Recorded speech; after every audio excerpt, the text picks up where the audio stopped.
Қолма-қол ақша ғана қабылдаймыз. Мобильді аударымдарға қатысты заң талқыланғалы бері кей кәсіпкерлер осындай амалға көшкен. Себебі олар тапқан табысын ашық көрсетіп, табыс салығын төлеуге құлықсыз. Ал әлеуметтік желіде тіпті телефон төлемдері үшін азаматтардан да ақы алады деген ақпарат тарап жатыр.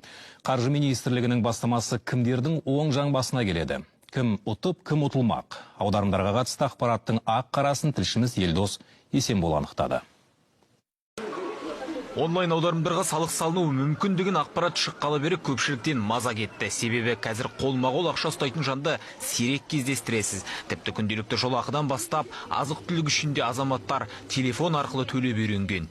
100%-ның 10% ғана қолма-қол ақшамен, 70% переводпен, аудармамен. Ақшалай аударма, қалғандары картамен 20%. Переводқа енді салық салынса бәрібір кісілер енді наличный алып келеді деп ойламаймын. Картамен төлейді көбісі. Сондықтан ойлаймыз, там ешқандай айырмашылығы жоқ. Бәрібір налог төлейміз. Табыс салығы туралы заң тақымдатқандардың басым көпшілігі такси жүргізушілері. Темір тұлпар мен несібесін тапқандар бұл өзгерісті жылы қабылдай қоймады. Тірнектеп жүріп жиғанымызды жырып кетпек дейді олар. Сондықтан заң күшіне енген күннен бастап қолма-қол ақшаға көшеміз деп отыр. Егер ақшаң болса жүр, болмаса қал дегенге саят әңгімелері. Наличке етеміз ол. Уже 100 теңге ақылсаң, 30 теңгесін алып қалатын болса. Не істейміз ол? Бізге не пайда? Бензиннің ценасы анау, газдың ценасы анау. Одан өзіміздің жаңа 200 теңге, 500 теңгемізді таратып, жоқ, наличке қабылдайсың ғой, менде каспи жоқ дейсің. Болды, менде каспи жоқ. Берсең нал бер, бермесең бар, бара бер. Көлік айдап қызмет қылатын ақтаулықтарға да бұл жаңалық ұнамаған сыңайлы. Егер зейнетақым асып тасып жатса, такси айдап не істеймін дейді мына тұрғын. Шыны керек, егер зейнетақым өзіме жетсе, көлік жүргізбей үйде отырар едім. Бір зейнетақыны жеткізе алмайтын болған соң осылай арасында жолға шығамыз. Сондағысы күніне табатыным бір 2500-3000 теңге. Адамдардан ақшаны аударма арқылы жасау оңай еді. Енді адамдарға амал жоқ, ақшалай бер деп айтатын шығармыз.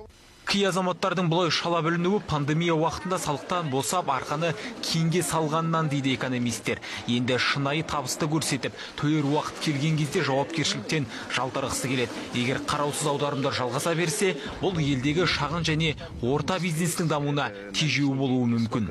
Бұл мына көлеңкелі экономиканың бізде өсуіне әсер етіп жатыр. Салық төлеу бұл дүние жүзіндегі тәртіп. Азғантай 2%, 3% төлейді. Ол не деген мәселен бір 100 мың аса 2-3 мың ғана төлейді. Үйретуіміз керек шығар. Оған біздің мәдениетіміз, бұлай әдет ғұрыптарымыз соған ертең бару керек. Қаржы министрлігіндегілер бұл заңды шығармас бұрын 7 рет өлшеп, 1 рет кескендеріне сенімді. Бизнес қауымдастықпен және банктермен бірнеше мәрте талқыланды деп отыр. Азаматтардың жеке шот емес, кәсіпкерлік шоттарға түскен қаражат қана есептеледі. Сондықтан әлеуметтік желіде тараған ақпараттың бәріне бірдей сене бермеуге шақырады. Такси жүргізушілерін алатын болсақ, олар патент негізінде арнайы салық режимін қолдана алады. Бұл режим табысы жылына 10 миллион 300 мың теңгеден аспайтын жағдайда қолданылады. Кассалық аппараттар туралы айтатын болса, қазіргі уақытта бірнеше қосымшалар бар. Кәсіпкер онлайн кассаның мобильді нұсқасын жүктеп алып, заңды түрде оны пайдалана алады. Қайырлы күн. 472. Аударымдарға қатысты заң жобасын парламент мақұлдағанымен президент әлі қол қойған жоқ. Сондықтан кәсіпкерлердің даурығуына еш негіз жоқ. Заң күшіне енген күннің өзінде мораторий аясында 2023 жылға дейін табыс салығын төлеуден босатылған. Елдос Есенбол, Саят Тастанов, Асылхан Сәменбетов, КТК.